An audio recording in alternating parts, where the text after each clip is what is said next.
شما دیروز سوار ماشین من شدین؟ من اصلا تا حالا شما رو ندیدم. شما ما رو یادتون نمیاد؟ شما؟ مگه شما نامزد دکتر هوشمند نیستی؟ چرا؟ مگه دیروز با گریه نرفتین دفترشو بگو مگو کردین؟ گریه و بگو مگو؟ دیروز نامزد من اصلا تهران نبوده. اشتباه گرفتین آقایون، مزاحم نشید. خانم مگه دیروز نزدی به ماشین من؟ آقایون لطفاً مؤدب باشید. مؤدب چیه بابا؟ من خسارتم اون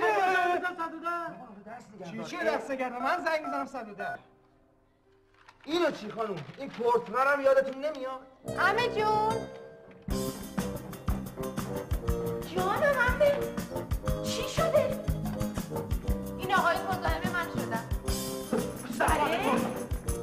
بده کارم شدیم دیگه. دیروز بهت میگم طرف بیاد کوچی بکشه به خاطر صدا خیلی بلنده. درستش میکنم دیگه. چیو درستش میکنی؟ اگه درستش نکنی من تو اونو با هم درستش میکنم.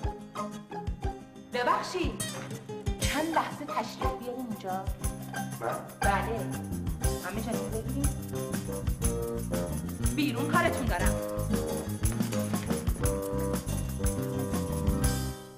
گوش بده بزن تو من خود کردی.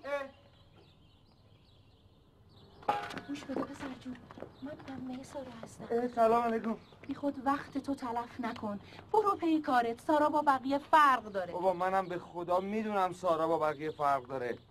تو هیچی نمیدونی، هیچی نمیدونی. ببخشید سرکاریه؟ سرکاری بابا، سارا حافظش رو از دست داده، برای همینه که تو رو نمیشناسه. که حتما از دیروز. نه خیر، 1 سال پیش.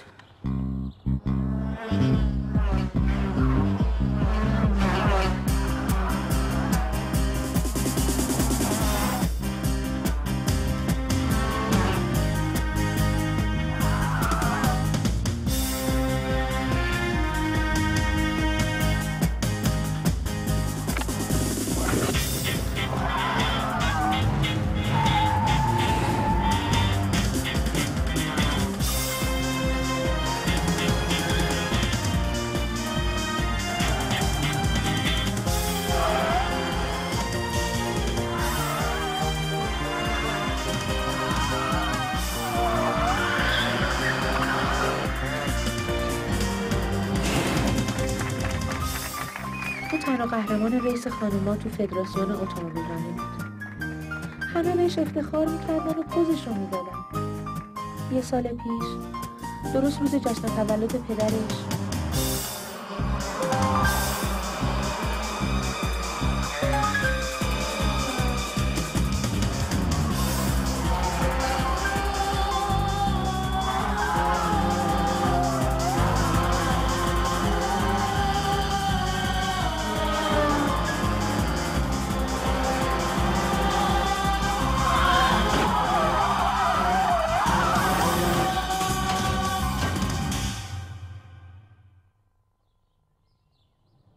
کلاً حافظه‌ش رو از دست داده؟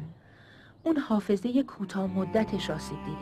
تمام اتفاقات قبل از تصادف رو خوب یادشه، اما بعد از تصادف هیچی بیشتر از 24 ساعت یادش نمیمونه. در واقع بعد از اون تصادف هر شب که میخوابه تمام اتفاقات اون روز رو فرداش فراموش میکنه. نامزدش هم از همون روزای اول نتونست با وضعیتش کنار بیاد و ولش کرد. الانم داره ازدواج میکنه، اما سارا هنوز خیال میکنه نامزدشه. یعنی چی؟ یعنی هر روز صبح که بیدار میشه خیال میکنه 31 خرداده.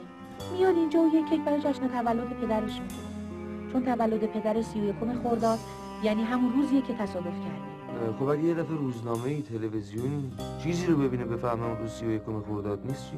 اون وقتی که برای خودش و خانواده‌اش عذاب علیمه.